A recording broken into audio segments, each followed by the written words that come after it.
नमस्कार। आज हमारे पास है नेहरू ग्राम भारती प्रयागराज की एक डीम्ड यूनिवर्सिटी, उसकी जानकारी पुस्तिका। तो इसी पर एक गहरी नजर डालते हैं आज। हाँ बिल्कुल। और दिलचस्प बात यह है कि ये उत्तर प्रदेश की पहली आप कह सकती हैं ग्रामीण यूनिवर्सिटी है। 2008 में इसे ये दर्जा मिला। अच्छा। और इसकी नींव तो मतलब पंडित नेहरू के विजन से जुड़ी है। उन्होंने 1962 में शिलान्यास किया था। श्री JN मिश्रा ने फिर इसे साकार किया। तो आज इसी पर विस्तार से चर्चा करते हैं, देखते हैं कि भाई इस यूनिवर्सिटी में क्या खास है। हाँ, खासकर ये जो नई शिक्षा नीति है NEP 2020 वो कैसे लागू हुई है। एडमिशन कैसे होता है, हाँ, कौन कौन से कोर्सेज हैं, सुविधाएं क्या है, और हाँ, स्कॉलरशिप्स वगैरह का क्या सिस्टम है, ये सब। बिल्कुल। तो शुरू करते हैं NEP 2020 और ये जो कोर्स का नया ढांचा है उससे। ये आजकल काफी चर्चा में भी है। हाँ, ब्रोशर में लिखा है कि 2023-24 से यूनिवर्सिटी पूरी तरह NEP 2020 के हिसाब से चल रही है और इसमें वो 4 साल वाला ग्रेजुएशन प्रोग्राम है FYUGP। हाँ, FYUGP। इसके कुछ फायदे भी बताएं, जैसे बेहतर रिसर्च, इंटर्नशिप के मौके। ये है क्या असल में? देखिए, एक तो बड़ा फायदा यह है कि छात्र चाहे तो मास्टर्स डिग्री किए बिना सीधे PhD कर सकते हैं और इंडस्ट्री के साथ जुड़ाव भी बेहतर होता है। लेकिन जो सबसे दिलचस्प चीज है वो है मल्टीपल एंट्री और एग्जिट सिस्टम। अच्छा, मतलब बीच में पढ़ाई छोड़कर फिर बाद में वहीं से शुरू करने की सुविधा। ये तो काफी फ्लेक्सिबल लगता है सुनने में। एकदम। छात्र 1 साल पूरा करे तो सर्टिफिकेट ले सकता है, 2 साल बाद डिप्लोमा, ओके, 3 साल में बैचलर्स डिग्री, और अगर 4 साल पूरे कर लिए तो ऑनर्स या फिर रिसर्च के साथ ऑनर्स डिग्री। अच्छा। और कोर्सेज भी कई हैं, जैसे BA, BSc, BCom, BBA, BCA। इनमें मेजर माइनर विषय तो हैं ही, साथ में स्किल बढ़ाने वाले और वैल्यू एडेड कोर्स भी हैं, तो छात्र चुन सकते हैं अपनी पसंद से। ये तो बढ़िया है, काफी विकल्प हैं। तो ये तो हुई कोर्स की बात। हाँ। अब सवाल है कि एडमिशन मिलता कैसे इनमें, प्रक्रिया क्या है? एडमिशन का जो मुख्य आधार है वो मेरिट है, और जो राष्ट्रीय स्तर की प्रवेश परीक्षाएं होती हैं जैसे CUET, UG, PG, उनके स्कोर पर। हालांकि कुछ खास प्रोग्राम्स के लिए यूनिवर्सिटी अपना टेस्ट भी ले सकती है। और क्या एडमिशन में किसी तरह का मतलब भेदभाव वगैरह? नहीं, ब्रोशर में साफ लिखा है कि लिंग, जाति, धर्म या वर्ग के आधार पर कोई भेदभाव नहीं होता।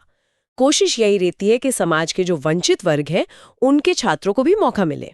ठीक है। भारतीय नागरिक, NRI और विदेशी छात्र भी मतलब सरकारी नियमों के तहत एडमिशन ले सकते हैं। इसके लिए एक अलग एडमिशन सेल है जो पूरी प्रक्रिया देखता है। ओके। और हाँ, डॉक्यूमेंट वेरिफिकेशन के बाद ही एडमिशन फाइनल माना जाता है।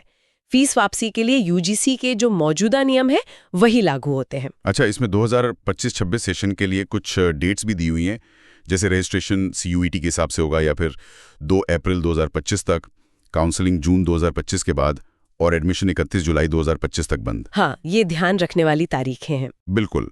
अब आते हैं सुविधाओं पर। कैंपस कैसा है, हॉस्टल वगैरह की सुविधा है? कैंपस के बारे में लिखा है कि शांत है, हरा भरा है, हॉस्टल सुविधा उपलब्ध है, कमरे हैं, मेस है, फर्स्ट एड की सुविधा है, और सुरक्षा के लिए 24/7 गार्ड्स और CCTV कैमरे भी हैं। हॉस्टल में इंडोर गेम्स जैसे टेबल टेनिस, कैरम, चेस खेलने की भी व्यवस्था है। ठीक है। और पढ़ाई के बाद मतलब नौकरियों का क्या, प्लेसमेंट सेल जैसी कोई चीज है? हाँ बिल्कुल है, एक dedicated training and placement cell है। और अच्छी बात यह है कि ये सेल सिर्फ नौकरी दिलाने पर ही फोकस नहीं करता। अच्छा। बल्कि छात्रों की overall personality development, soft skills training, इन सब पर भी ध्यान देता है। ये तो बहुत जरूरी है आजकल। हाँ, और Infosys, HCL, Tata, ICICI bank, axis bank जैसी कई कंपनियों के साथ इनका टाई अप भी है इंटर्नशिप और प्लेसमेंट के लिए। बहुत बढ़िया। मतलब डिग्री के साथ साथ करियर की तैयारी भी हो जाती है। और जैसे आगे की पढ़ाई के लिए CAT, UPSC वगैरह, उसके लिए कोई मदद? हाँ, उसके लिए भी छात्रों को गाइडेंस और मोटिवेशन दिया जाता है। ठीक है। अब आते हैं एक और अहम मुद्दे पर, स्कॉलरशिप, जिसे हम छात्रवृत्ति या फीस में छूट कहते हैं। क्या आर्थिक रूप से कमजोर छात्रों के लिए कुछ है? हाँ, ये सेक्शन काफी महत्वपूर्ण है। कई तरह की फीस में छूट और स्कॉलरशिप्स का जिक्र है। जैसे? खास तौर पर जो ग्रामीण क्षेत्र के मेधावी छात्र हैं जिनके पास अंत्योदय कार्ड है, और अगर उनके 12वीं में 75% या उससे ज्यादा नंबर हैं तो उनकी पूरी ट्यूशन फीस माफ हो सकती है। अरे वाह, ये तो बहुत बड़ी मदद है। हाँ बिल्कुल। इसके अलावा भी लिस्ट है। और किन लोगों को छूट मिल सकती है? जैसे यूनिवर्सिटी स्टाफ के बच्चे हैं या जो दिव्यांग छात्र हैं, 40% से ज्यादा विकलांगता वाले, ग्रामीण क्षेत्र के पूर्व सैनिकों के बच्चे, अगर उनके भी 75% मार्क्स हैं, यूनिवर्सिटी के 50 किलोमीटर के दायरे में रहने वाले समुदाय के सदस्य। अच्छा। पुराने छात्रों के बच्चे, कोविड महामारी में जिन छात्रों ने अपने माता पिता को खो दिया, थर्ड जेंडर के छात्र, और नॉर्थ ईस्ट राज्यों या केंद्र शासित प्रदेशों के लिए भी ट्यूशन फीस में 50% तक की छूट का प्रावधान है। काफी बड़ी लिस्टें हैं तो। और खिलाड़ियों के लिए? हाँ, अगर कोई छात्र नेशनल या इंटरनेशनल लेवल पर खेल में बहुत अच्छा प्रदर्शन करता है तो उसे 100% तक फीस माफी मिल सकती है। लेकिन इसमें एक पेंच भी है शायद। हाँ, एक बात ध्यान रखनी होगी कि ये जो छूटें हैं ये आमतौर पर सिर्फ सामान्य कोर्स की ट्यूशन फीस पर ही लागू होती हैं, प्रोफेशनल या पीएचडी कोर्सेज पर शायद नहीं। और सीटें भी शायद सीमित हैं, कुल सीटों का 2% जैसा कुछ लिखा है। समझ गया। तो कुल मिलाकर देखें तो नेहरू ग्राम भारती मतलब ग्रामीण भारत में हायर एजुकेशन का एक महत्वपूर्ण केंद्र बनने की दिशा में बढ़ रहा है। एनईपी के नए ढांचे को अपना रहा है, कोर्सेज दे रहा है, सुविधाएं हैं, प्लेसमेंट सपोर्ट है। और ये जो स्कॉलरशिप योजनाएं हैं वो इसे और ज्यादा एक्सेसिबल बनाती हैं, खास तौर पर जरूरतमंद छात्रों के लिए। सही कहा।